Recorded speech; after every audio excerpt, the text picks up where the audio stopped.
Hello again, YouTube. How you guys doing? Well, welcome again to the Chef Mechanic channel. So to begin with, let's start with what do we have today? So here we have it, 2003 Ford F-350 with the beautiful and legendary V8 Triton 5.4 liter. Very powerful truck, amazing. I always loved this version. I personally think that this was the last masterpiece from Ford. Still around, lots of them, according to users and myself. It's one of the most reliable trucks you can ever find. So we're gonna see what was Eryk struggling with in a second here. What's up, guys? I was able to find the issue with the circuit of this little guy over here. I was able to plug it in already and check if it was working, and yes, I'm gonna have to weld those couple of guys there. So here it is, our guy. Before replacing this, it will be a good idea to try to fix it instead of replacing it. That's always a good thing to do.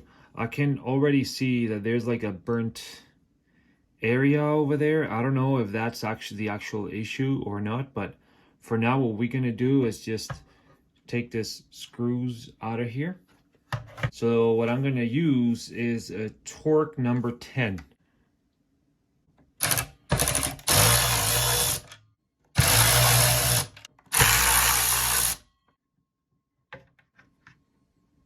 So this is how it looks behind.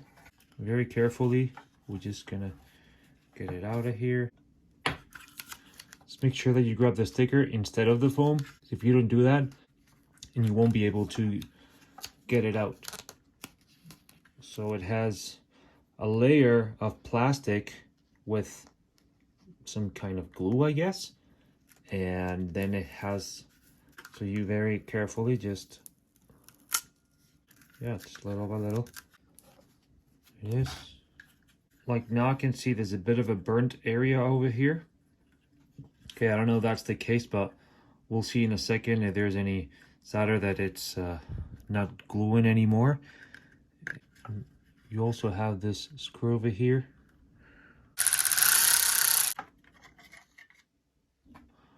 Pull the thing out.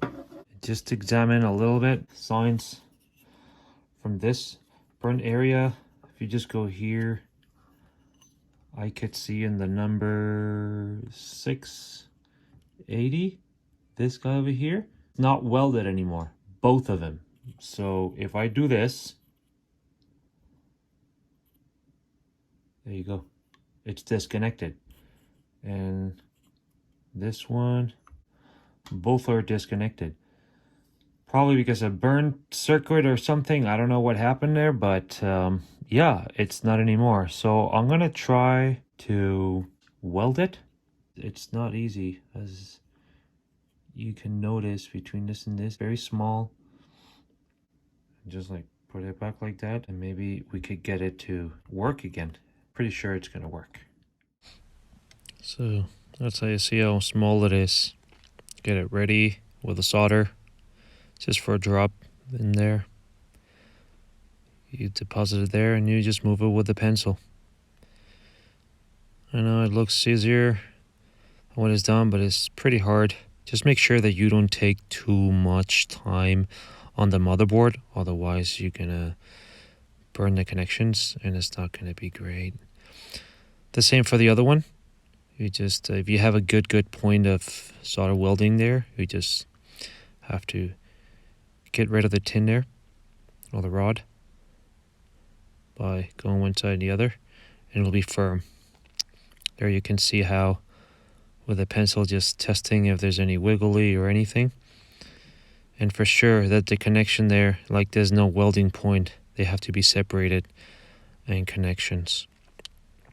It's pretty easy, it takes time, but you'll be just fine. So here's the aluminum foil. I found very nice to have it around because it's going to help to dissipate the heat that the motherboard is emitting to the plastic and to the insulating foam. So that's that. Then you're going to have to fold back the little screen there. It's just on a 45-degree angle. make sure that it's just lined up in the middle with the connector there. Just put the motherboard back. Very careful, because the welding points are just fresh. It's going to make a bit of a click there. Put that screw back in, the black one. Put the foam back in. It's going to stick perfectly because you got rid of it before with the sticker plastic film that had previously. And then just put it on top if you want to. This is optional. Again, you can just try it for me. I think it's pretty cool to have it, so we make sure that it gets rid of the heat. Aluminum foil, mark it with your finger, and then just grab something that you have around to make a hole in there. Boop. There you go. Pinky to make a bigger hole, and then you just have to put everything back together. 1, 2, and 3. And make sure that everything is nice and tight. We're going back to the truck. So when you put it back in there, make sure that you put the connector, not now, but after. Start from the back.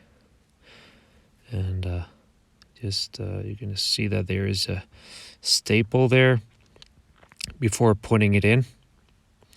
You just situate it, because this side is going to be a little trickier. Right, you have to put the staples together there, but before that you need to put it underneath the ceiling there. So you make a clack first, and then you just open that side and slide it in, and you don't need to force it too much, just a little bit. It'll be fine. It's the only time you're going to force that part of the ceiling of the vehicle. Make sure everything clicks with the staples, and yeah, connect the thing back in, because then you're going to have enough space to put it in. Put the outer cover. To put it, you have to put it leveled at the same time. So you have one pin there, and the other one just down over there. As soon as you line up with the holes, you should be just fine. Just have to follow the shape, and you're going to see that the ceiling has the shape as well for that plastic case. Then you just clack, give a little hits, not too hard, because you don't want to damage that part. But yeah, it should be fitting just like that. Very easy to put back as long as you follow those steps. Then check this out. Whoop! Oh, it's working perfectly. Man, I'm so happy. Whoa. So yeah, it was a good guess and works just perfect. So I'm so happy. Just save so much money by doing this. Thank you very much for watching all that long process. It was quite of a bit. But if you're patient, and if you have even if you don't have the right tools, that's why I used a pencil, needle nose, pliers, stuff like that you can just purchase, borrow, have around the house. Things that are very thin that are going to be able to help you to put the chips back. Again, this was the issue for this truck. It doesn't mean that it's going to be the same all the time, but apparently those little motherboards, they get hot pretty easy. That's why I put that aluminum foil, just to dissipate a bit the heat. Pretty sure that this welding we just did with rod solder, whatever the name is going to help out. So I hope this video helped you guys out. You can fix this yourself. A brand new one would be 550 Canadian dollars if you wanted a new one. You also have the possibility to buy it from eBay. You're risking there. I usually don't buy things from eBay, no pun intended here. I just think that it's not worth it for some things. If I want a specific tool or something like that, then I might get it from eBay, but not in this time. So I decided to do it myself. Well guys, if you have any questions or anything, just write it down in the comments and I'll do my best to answer them as soon as I can. So thank you so much for watching, and I'll see you guys soon enough, I guess. Yeah, another video. It's gonna be another vehicle, fun. Thank you.